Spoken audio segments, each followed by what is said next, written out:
जय हिंद, जय महाकाल। प्यारे बच्चों, मैं हूं विनीत ठाकुर और सीडीएस जुगाड़ के इस रंग मंच पर आप लोगों का तहे दिल से स्वागत करता हूं।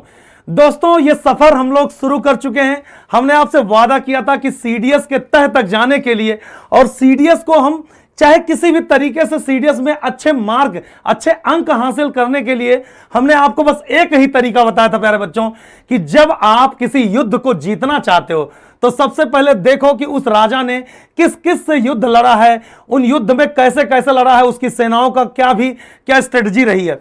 ऐसे ही अगर किसी एग्जाम को हम जीतना चाहते हैं, एग्जाम में पास होना चाहते हैं, तो सबसे पहले पीवाईक्यू यानी प्रीवियस ईयर क्वेश्चन को सॉल्व करते हैं। फिर हमको समझ में आता है कि भैया यूपीएससी वाले या जो भी एग्जाम करवा रहे हैं उनकी औकात क्या, वो कहां तक और कैसे टाइप का क्वेश्चन पूछ रहे हैं, किस किस पोर्शन पे ज्यादा वो वेटेज दे रहे हैं। ठीक है, तो प्यारे बच्चों आइए यहां से इस सफर की शुरुआत फिर से शुरू करते हैं। बहुत ही मजा आने वाला है। ठीक है, तो फिजिक्स में लप से पहला क्वेश्चन आपके सामने पेश करता हूं। हिंदी और अंग्रेजी दोनों भाषाओं में आपको ज्ञान मिलेगा। अपनी शक्तियों का इस्तेमाल करते हुए हमने आपके सामने पहला क्वेश्चन पढ़ना शुरू कर दिया। प्यारे बच्चों, कह रहा we are given 3 copper wires different length and different areas of cross section, which one of the following would have highest resistivity.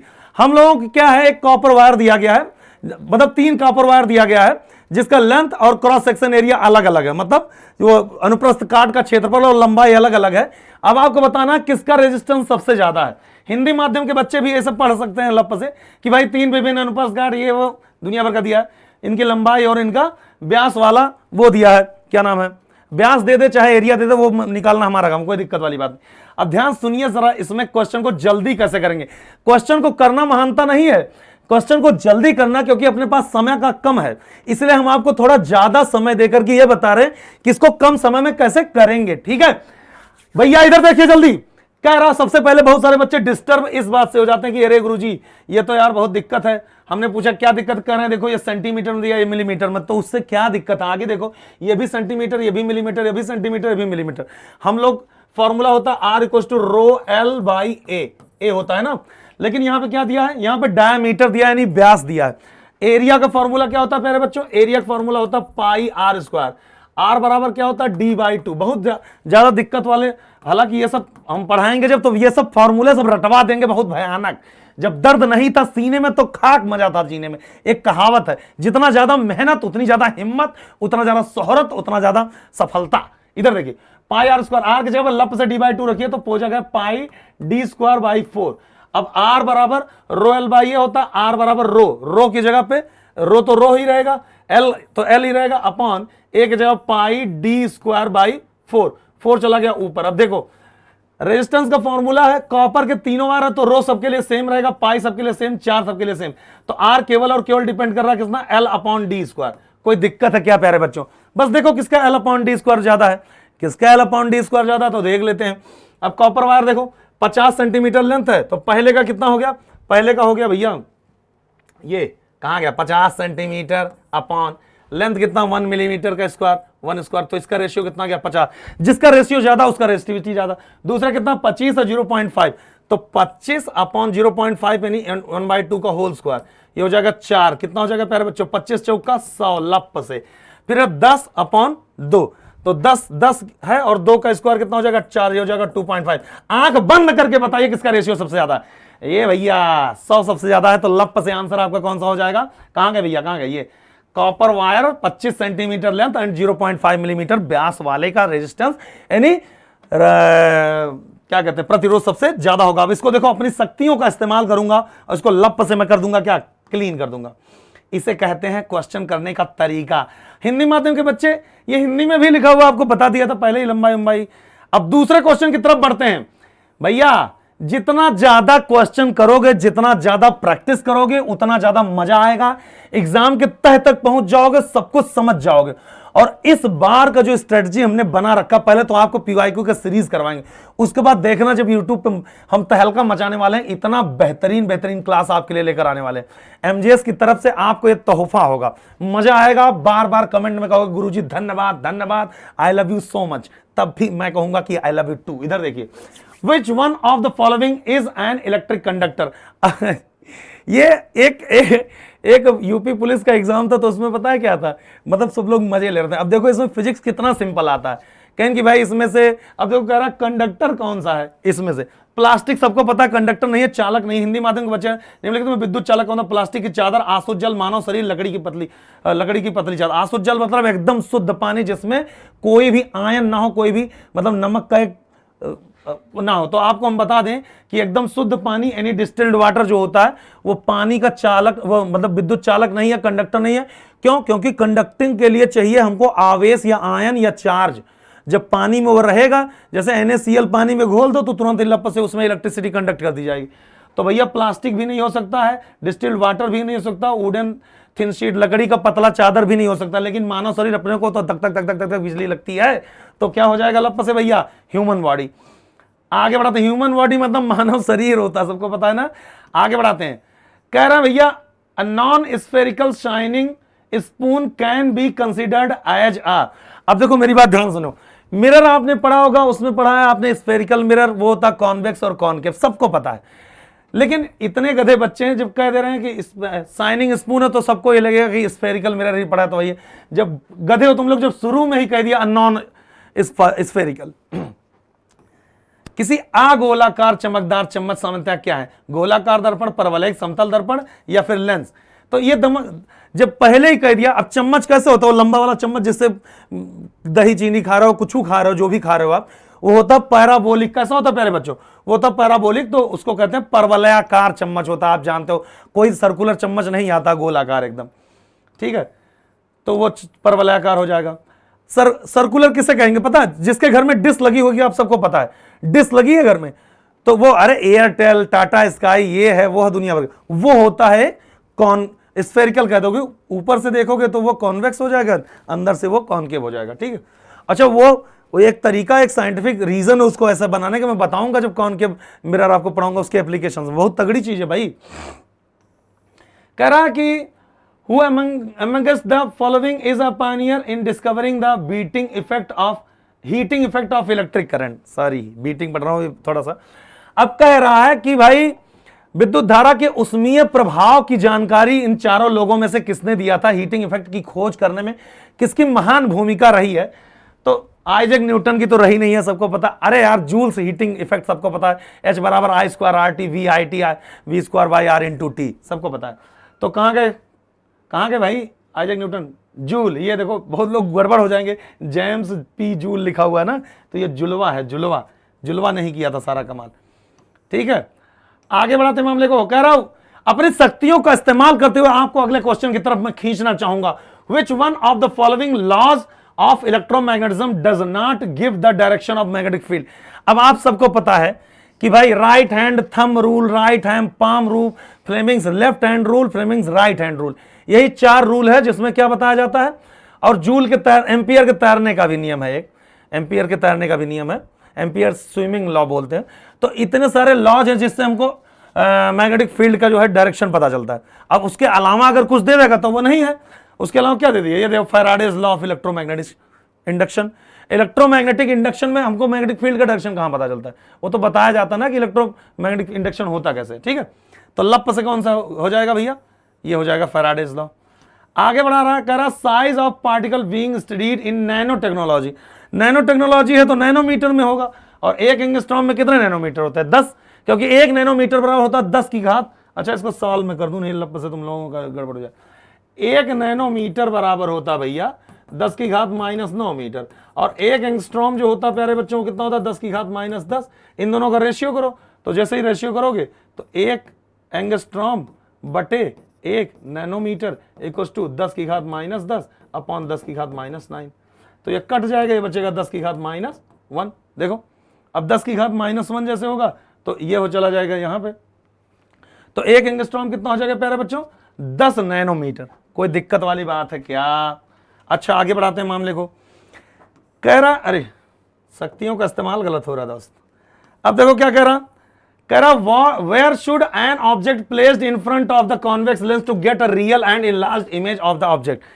अब कुछ जगहों का नाम दे रहे हैं। आप सबको पता है कॉन्वेक्स लेंस के सामने हम अलग अलग जगहों पे ऑब्जेक्ट को रखते हैं। कहां रखते हैं? इनफाइनाइट पे रखते हैं, 2f के पहले रखते हैं, 2f पे रखते हैं, 2f और f के बीच में रखते हैं, f पे रखते हैं, f और ऑप्टिकल सेंटर, 6 जगहों पे रख सकते हैं। अब अलग अलग जगहों पे अलग अलग, लेकिन शर्त क्या है?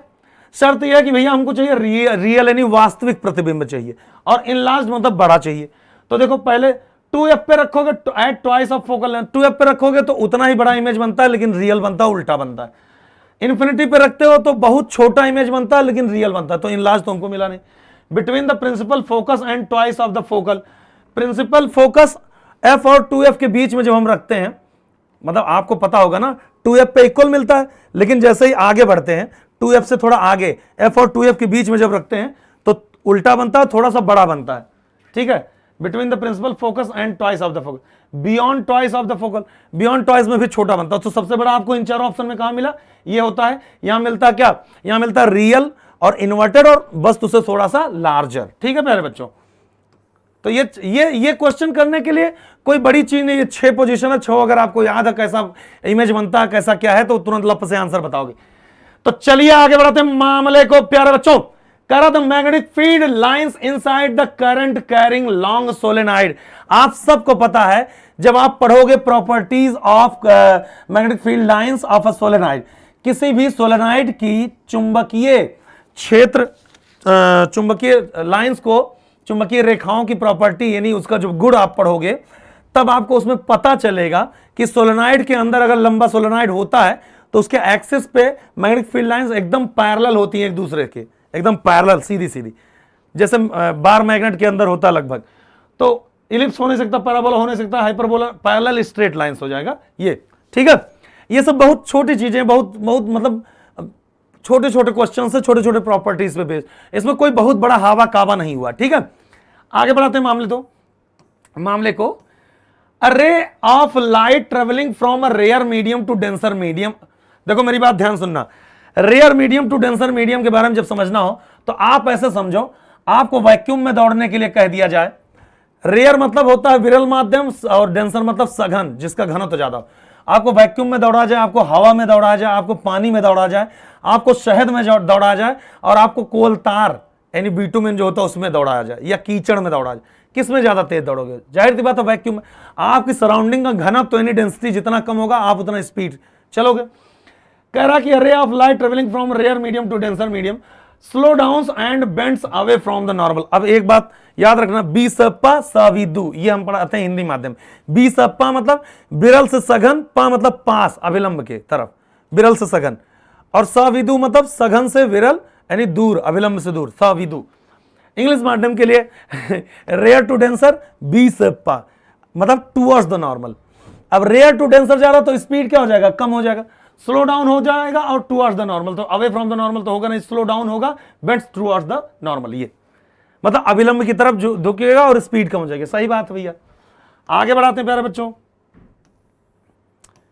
दहलीज पे तेरे दिल की, इधर देखो, an electric circuit is consisting of a cell and ammeter and a nichrome wire of length L है, लेंथ दिया है L. If the length of wire is reduced to half L/2 the ammeter reading। अब मेरी बात ध्यान सुनना, ammeter की reading बता रहा है। अब भाई कोई सेल लगा हुआ है, सेल का करंट कितना होता है, मतलब सेल का वो voltage V equals to IR, voltage हम देखते हैं। अब रीडिंग की बात आएगी, रीडिंग का मतलब क्या है, एमीटर की रीडिंग बढ़ाओ, बताओ कितना होगा। आपको पता R बराबर क्या होता है प्यारे बच्चों, R बराबर होता है रो L/A।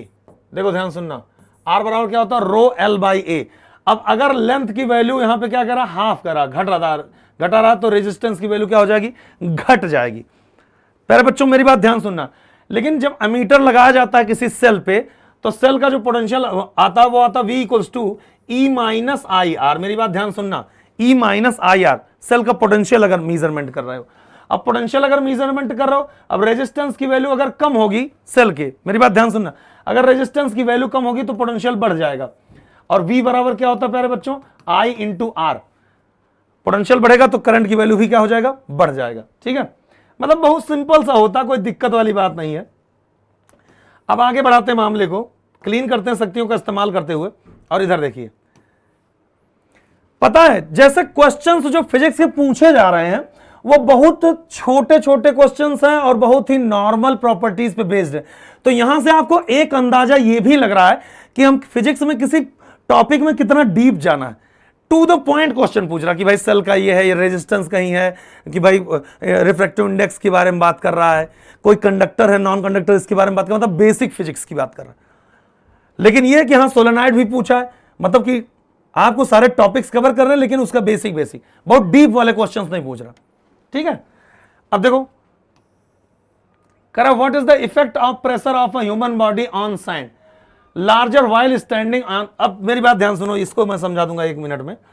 प्रेशर का फॉर्मूला प्यारे बच्चों होता है फोर्स अपॉन एरिया। देखो फोर्स का मतलब जैसे हम खड़े हैं, हम खड़े हैं तो जमीन पे फोर्स तो लगा ही रहे हैं।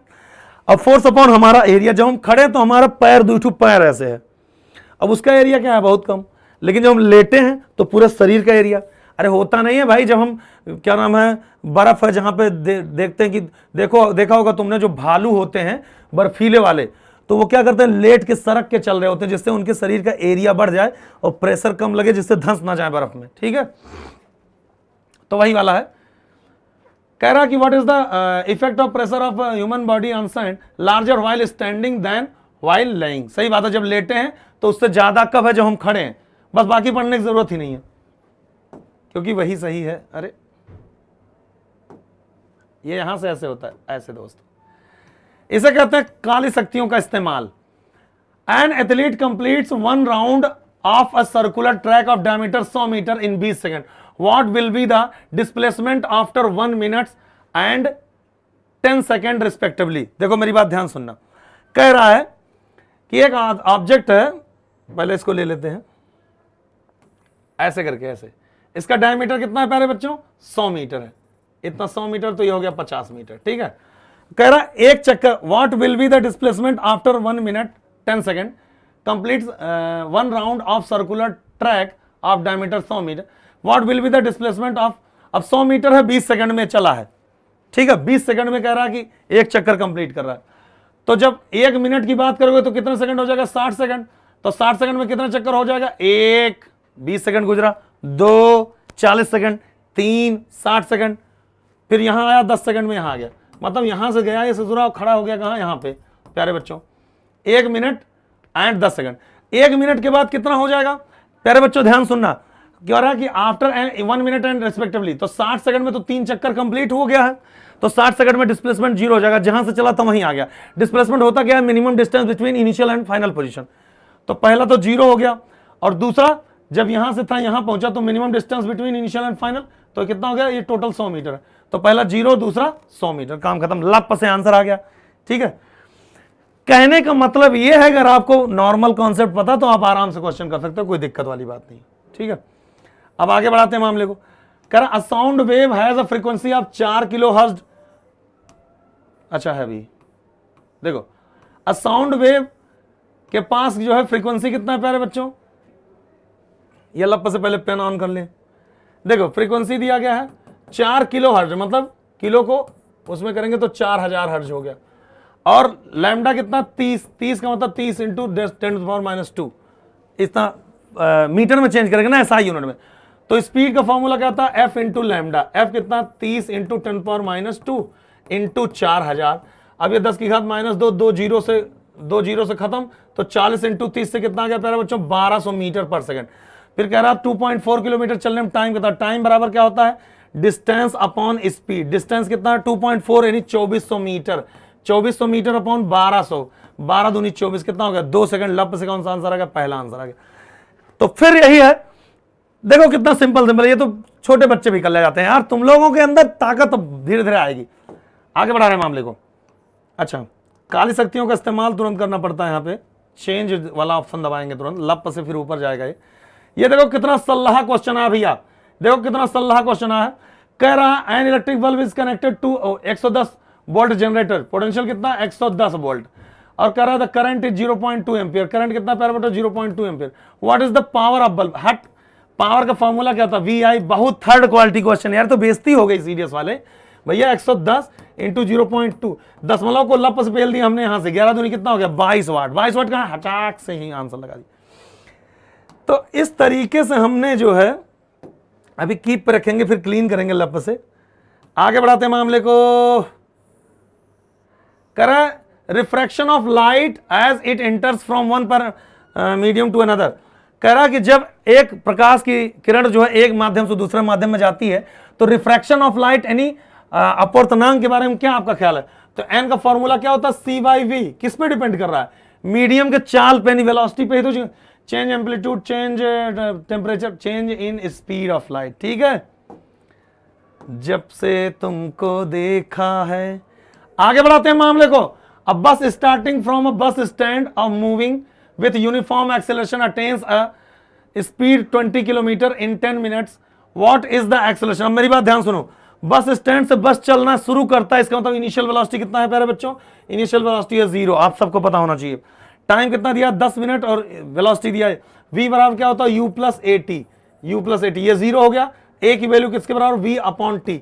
अब देखो आंसर किस में दिया? किलोमीटर पर घंटा के स्क्वायर में। तो किलोमीटर पर घंटा में है, इसको मिनट का घंटा में बदल लेना तो हो जाएगा 20 और बटे मिनट को घंटा में बदलने के लिए 60 से डिवाइड करते हैं। 10 अपॉन 60 करके ऊपर चला गया, एक जीरो से एक जीरो मार गया। 60 दूनी कितना हो गया प्यारे बच्चों? 120 किलोमीटर पर घंटा के स्क्वायर। लप से आंसर आ गया और तुरंत ही काली शक्तियों का इस्तेमाल करके हमने एक डिलीट मार दिया।